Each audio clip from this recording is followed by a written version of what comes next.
Olá jovens, aqui é o professor Marquinho e com esse vídeo nós vamos começar um novo projeto aqui no canal, que é o projeto de como cai algum assunto de biologia, no caso aqui ecologia, no Enem. A intenção desse projeto é a gente passar pelo exercício de uma forma global, aproveitando todo o enunciado, obviamente, e cada uma das alternativas, extraindo os assuntos, os temas dentro daquele ponto e estudando eles, né?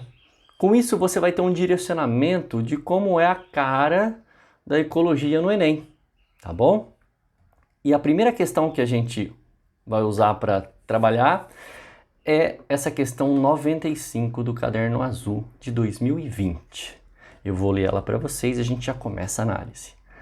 A fragmentação dos habitats é caracterizada pela formação de ilhas da paisagem original, circundadas por áreas transformadas. Esse tipo de interferência no ambiente ameaça a biodiversidade. Imagine que uma população de onças foi isolada em uma mata pequena. Elas se extinguiram mesmo sem terem sido abatidas. Diversos componentes da ilha de habitat, como o tamanho, a heterogeneidade, o seu entorno e sua conectividade e o seu efeito de borda são determinantes para a persistência ou não das espécies originais. O que a gente percebe aqui? A gente percebe que nós temos um problema ambiental. Aconteceu um problema ambiental, a fragmentação de um habitat. Ou seja, o habitat original foi fragmentado e criou-se ilhas da paisagem original. Essas ilhas prejudicaram várias espécies. Aqui eles destacaram as onças, que ficaram isoladas em matas pequenas e acabaram se extinguindo, acabaram sumindo, né? Vejam bem, o que nós temos num ambiente natural? Nós temos equilíbrios, né? Equilíbrio em vários sentidos, no número de espécies, né? Presas predadores, a questão climática, regime de chuvas. Todo esse equilíbrio ele é extremamente importante para a sobrevivência não só de uma espécie, mas de muitas espécies, de todas as espécies, né? Então, quando se perde esse equilíbrio por uma interferência ambiental ou por uma interferência humana, o que é mais comum, infelizmente, fragmenta-se um habitat. Então, foi o que aconteceu aqui. Agora, a pergunta pede para a gente encontrar a alternativa que traz uma medida que auxilia na conservação da biodiversidade nas ilhas mencionadas no texto compreende a... Então nós temos ilhas. O que vai manter a biodiversidade entre essas ilhas? Ou seja, qual dessas medidas que nós temos aqui abaixo que não vão influenciar na população de onças, por exemplo, né? Letra A, formação de microhabitats. Formar microhabitats não resolve o problema entre uma ilha e outra. Por quê? Olha aqui, esse é um microhabitat.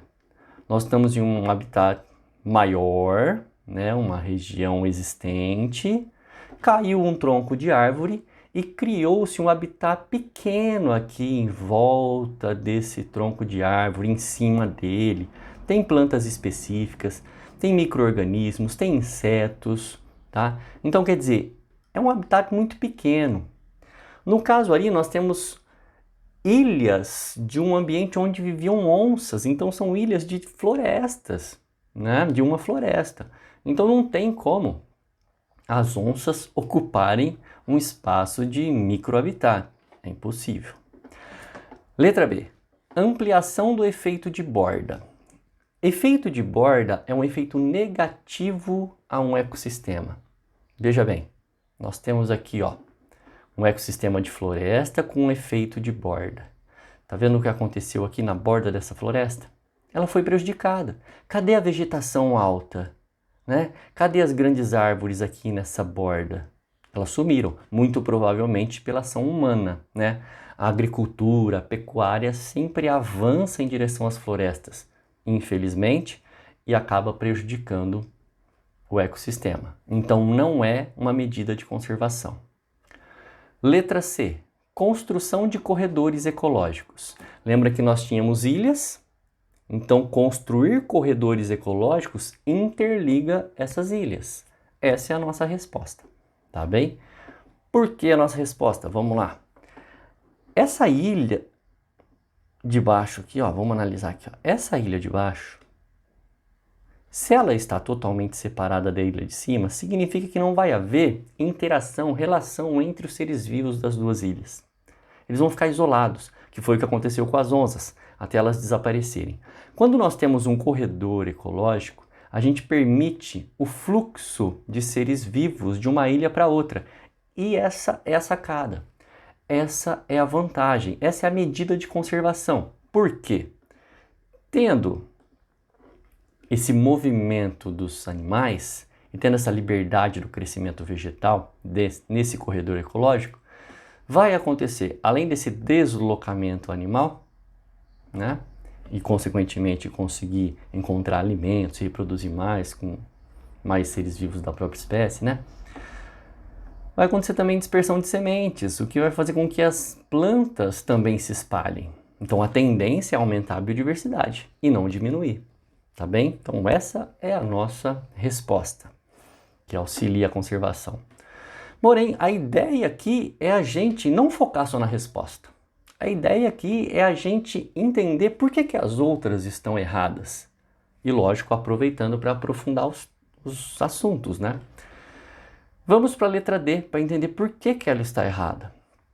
Quando ela fala assim, a letra D, ó, promoção de sucessão ecológica é uma medida que auxilia na conservação, a sucessão ecológica ela é um desenvolvimento de um ecossistema.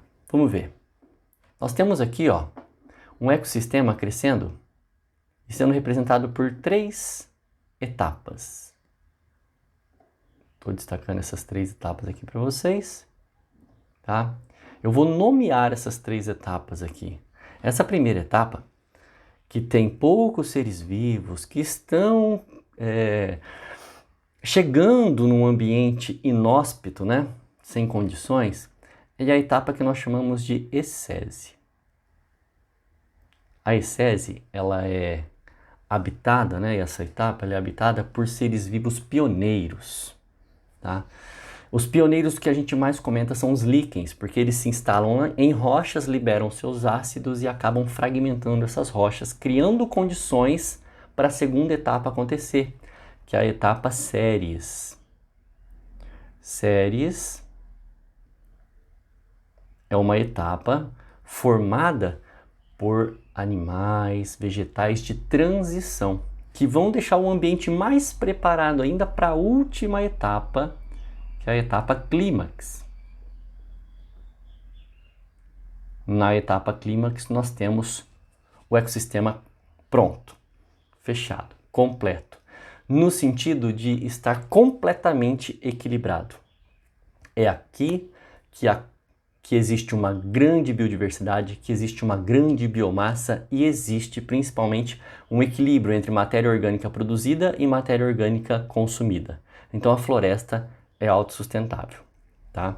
Uma comparação que os vestibulares gostam bastante de fazer é esse equilíbrio que existe em clímax que não existe em ecese, que é a nossa primeira etapa ali.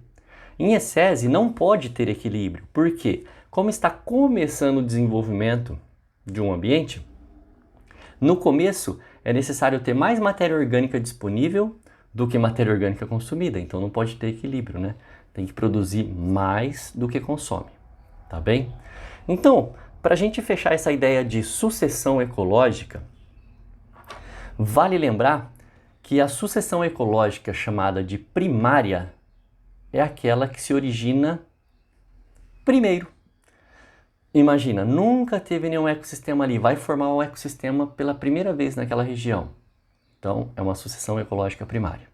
Se acaso já existe, imagina uma floresta, já existe ali um ecossistema, ele está em clímax e acontece uma degradação ambiental, uma queimada, um desmatamento que infelizmente acontece muito, esse ecossistema ele vai ao se degradar, ele vai tentar formar um novo ecossistema. Nessa questão de formar pela segunda vez um ecossistema, nós temos uma sucessão ecológica secundária, tá bem? Aí nós temos uma sucessão ecológica secundária. Bom, e para a gente ir finalizando, entendendo melhor aí esse exercício, a letra E. Por que que não pode ser a letra E? Ela diz assim: introdução de novas espécies de animais e vegetais. Imagina, ó, vamos destacar um trecho aqui.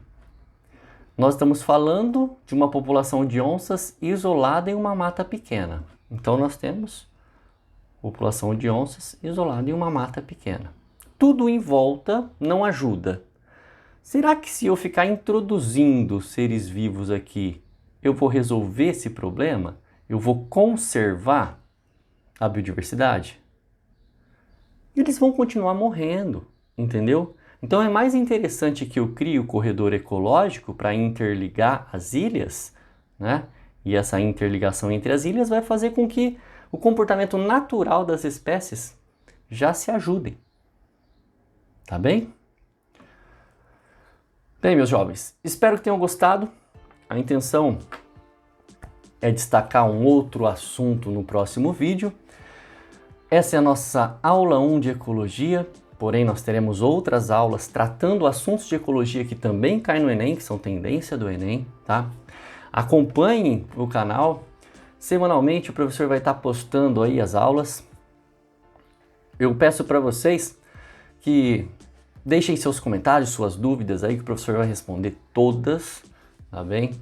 Compartilhem com um amigo e curtam o vídeo, porque isso ajuda bastante no trabalho e na divulgação da biologia para todos os alunos.